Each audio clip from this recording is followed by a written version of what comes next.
Hey, what's up, lightboltjoe here. Today we're going to discuss season 2 of Netflix's original show, Fate, the Winx Saga. So this is based on the cartoon on Nickelodeon from back in the day, 2014, I think. 2009? I don't remember. It's been a long time ago the cartoon was out. This is the mature adult, even though they're all teenagers, version, TVMA rated version in the continuation. So this season was very interesting. The last review we did for this season 1, 6 episode season 1, 7 episode season 2, and that's it. They canceled it. I'm not happy because it leaves on such a cliffhanger when Bloom says "mom" and then that fade to black, bro. And then what's the creature in the graveyard, bro? I need answers. So I had a concern about season 1, where the actor who plays Sky didn't deliver his lines like believably. He needed some work on the acting, and I wanted to see how well he does in regards to the second season, because obviously it's been a year later. He's been honing the craft. Can he do it? And he did it. He was very believable. I thought he delivered his lines much better in this second season compared to the first. I was very happy about that. The Dane, Riven, and Beatrix throuple ending, that was bittersweet, but then they all go their separate ways, and then things happen. Bloom and Sky's relationship growing, Stella becoming more of a, caring friend of the Sweetmates, Tara's cousin Flora coming in to being their 6th Sweetmate. There were some actors who were recast for season 2, and I wasn't really happy about that. I don't know what happened.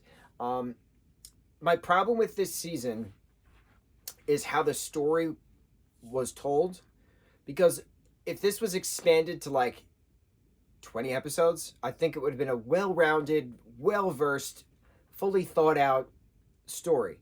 This 7 episodes seemed like the Cliff Note versions or the Wiki Note versions of what the full season was going to be. Like, we get from point A to point B to point C very quickly, and there's no build-up. And for a story that was presented to us, I don't know how else to say this, but for a story that was presented to us, it needs to be extenuated.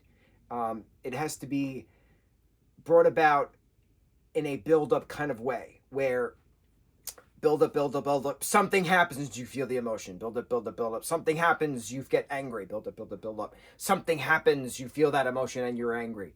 And a lot of this season, there was deaths left and right, there's betrayals, there's who is faking what transcripted things, right? Magic and things. So getting to these certain moments, it was the snap of a finger, and you're like, did I miss something? Because it was just so quick. And sometimes, and it's weird to say this, and you don't know, I think I've said this maybe like twice before, maybe 3 times in past reviews. Some projects that are TV series or a mini series could have been easily edited down to tell the story appropriately within an hour and a half film. I've said that plenty of times. There's been on the flip side where I've said films for the story that's presented to us should have been extended into an 8-episode miniseries instead of a 3-hour-long film, kind of a thing. I've said that a few times about things as well. This is a good example of a story that so much information was presented to us in such a short amount of time period. I was trying to say short and small at the same time. It was about to come out shoal. A shoal amount of time period. I like that. SHALL, shoal. A shoal amount of time period that it needed to be extended. I don't know how else to explain it. I feel like a lot of the story was robbed from us by trying to condense everything so quickly. It didn't feel like it was rushed. It just felt like it was the Cliff Note versions, and there was no build up to getting to those moments.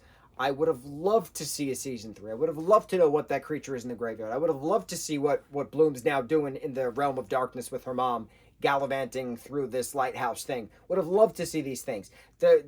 Tara having her whole coming out scene to the Sweetmates, absolutely gut-wrenching and gorgeous. There were so many wonderful moments of this season that it should have been longer. Season 1 should have been longer. Season 2 should have been longer. If they made 22, 23 episodes a season for Riverdale, and that was drawing a story on, bro. But we love Riverdale. Riverdale is just kooky and chaotic and wonderful.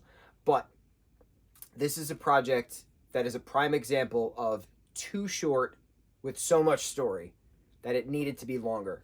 It could have been 12 episodes for the first season. It could have been 13 episodes for the second season.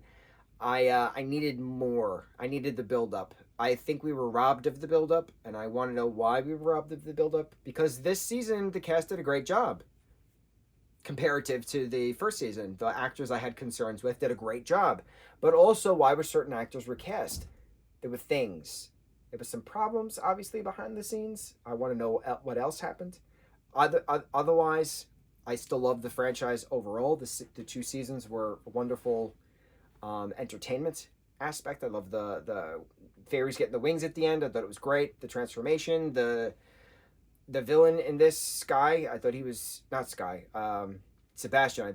I thought Bash was a good character with in regards to the villain, and he did a perfect 3-sentence summary of William Shakespeare's Romeo and Juliet.